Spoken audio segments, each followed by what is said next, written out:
currently at the house where I'm supposed to be doing the work, but if it's raining, I'm not going to pull my tools out. So right now I'm just going to meet them at Home Depot. When they get there, we'll purchase the stuff for the job, and then we'll head over here, and hopefully it'll stop raining. If it doesn't stop raining, we'll have to do it probably tomorrow or Monday. We'll see what happens. Welcome to vlog number 64.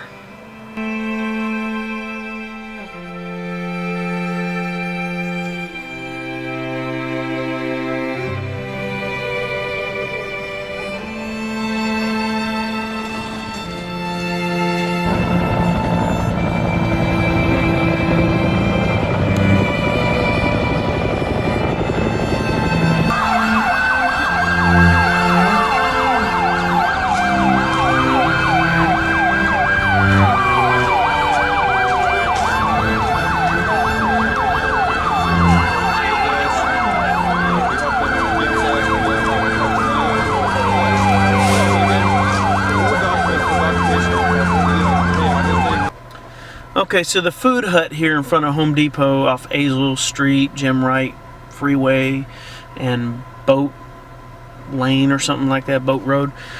Very expensive. It says chicken fajita on the side. And I asked, what's on the chicken fajita? Chicken and a soft taco. That sounds like a soft taco to me. And I said, because she was kind of shady about it, the way she was saying. I asked, chicken, cheese. Oh, the cheese is 25 cents extra. Alright, first you're selling this sucker for like $3, $4. And all it has is chicken and a tortilla. You know how I can buy a whole package of chicken and a whole package of tortilla and make like 10 of those things myself? Cheese is 25 cents. It should come on it already. Oh my god.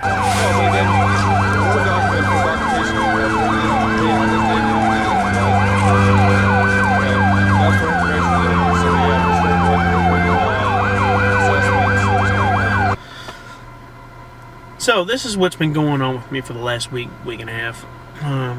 As you know, the last vlog video, I actually went to Dallas, Texas. Went to Dallas, Texas, did some photography, enjoyed myself there a little bit. Enjoyed a restaurant called Zeno, which is very good, very inexpensive for what they sell. I still haven't opened the folder to the Dallas photos that I took to process the photos. They're all still in raw form. I'll post some of the photos when I get to them. Anyway, I've been trying to get a job, a second job. I'm trying to retire from the military. I've been trying to get a second job for retirement. And I'm trying to retire from the military, even though I think this last enlistment goes to 2020. And here's the deal with that, if you don't know. In 2013, I was deployed to Cuba, looking after detainees, you know, all the terrorists, everyone that's, I think Obama's trying to get, you know, free so they can do what they want and possibly come kill more of us. Those people are certifiable. But anyway, before we even deployed there in 2012, I was working with a re-enlistment NCO by the name of Fournette. Sergeant First Class Fournette. First he offered $15,000 for a 6-year contract. I was just going to sign up for a 3-year contract and then retire. He convinced me to sign up for 6 years. And by the time he got the paperwork done in 2013, he said it went down to $10,000. Well, I said, we better get this signed before it changes.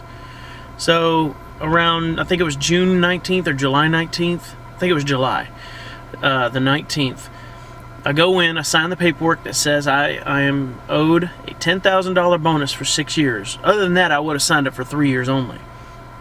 And as soon as I sign, I ask him, when can I expect the money? Because I get direct deposit. He said, it should be in your account next year. So fast forward a year from that day, I'm back home. It's July. I'm checking the entire month. I go up to, I think, the end of July or somewhere around the middle of June, July, August, and nothing. So I call this guy up. Actually, I don't remember if I called him or if I used Facebook. There's a lot of Facebook messages between him and I that pissed me off. Where's my money for my bonus? He said, oh, I'm sorry. A few days before you signed, they pulled all bonuses. Isn't that something that maybe I would have liked to have known before signing paperwork? And so, throughout all the conversations that we had, I come up to the question, what happened? Basically, he says, and I quote, the system that supplies the bonus is a fluid system. My basic response to that was, well, then my contract should be fluid. Cancel my contract. His response was, we can't do that.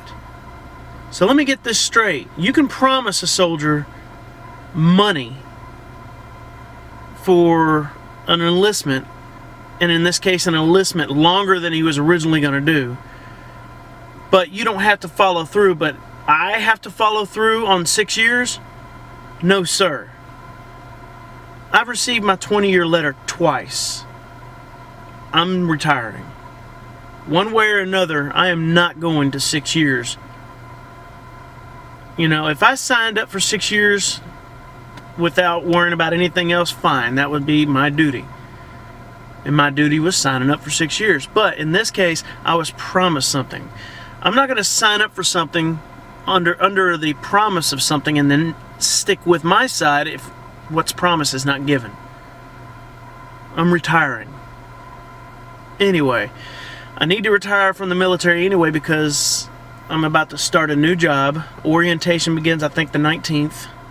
I think it's a Monday. It's right after my drill, 3-day drill.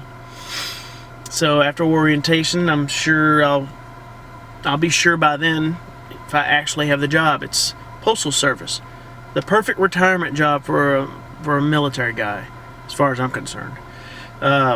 Being a law enforcement would have been perfect, but my knees are messed up from the military, which they still won't claim.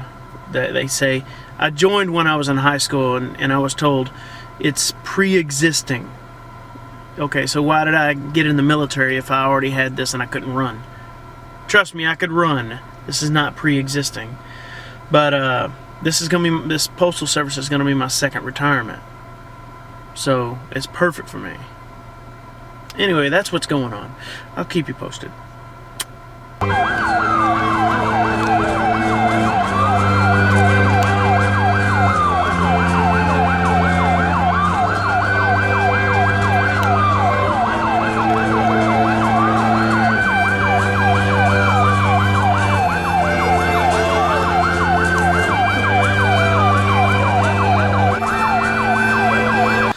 Okay, so 9/11. The day 9/11 happened, I was in regular Army, infantry, and I didn't really watch news that much back then, 15 years ago. We did our PT in the morning. For those of you who don't know, that's physical training, where you run in the morning, early in the morning, usually before the sun comes up. Went home, took a shower, changed, got dressed in my regular BDUs, and drove back to work. And when I was getting out of my car, one of my compadres told me what had happened, and I was like stunned. And within the next few weeks, they were talking about how it's a possibility that we're going. And then March 17th of the next year, I think it was, we landed. I mean, we trained to go, and then we landed. I think it was March 17th, 2003. I think my timing might be a little bit off. Needless to say, we got there like just before the first shots were fired. It's kind of faded in my head a little bit. But we landed in Kuwait. Patriot missiles were driving us crazy. We kept having to get in MOP gear, MOP level 4. If you don't know what it is, Google it. basically NBC, nuclear, biological, chemical gear. And anybody that's been over there knows it's extremely hot, so we had to do that at least 2 or 3 times a day because of Scud missile warnings that kept going off at the camp. We had everything, every city going all the way up to Mosul. Mosul was our last city. And 2004 came back to a divorce. Yay! Yay us. I mean, most of our company came back to divorces because of that, because of just deployment. People just could not stay together for whatever reason in their individual lives. But yeah, that was what happened with me in 9/11. That was what how it affected us, how it affected my unit and me. But anyway, which brings me to a good point. Be suspicious of everything. I'm pretty suspicious. Military's made me pretty suspicious. All the stuff that I've seen, stuff that I've experienced. Just, if you see something, report it. Because you never know who's doing what. People can be ridiculous. Human beings are horrible to each other. I wish there was a way to stop it, but there's no way. I guess there's no way to do it without total brain control. But anyway, this will be the end of this vlog. I know it's a little bit late. Stick with me, subscribe. Another one coming out soon. See you next time.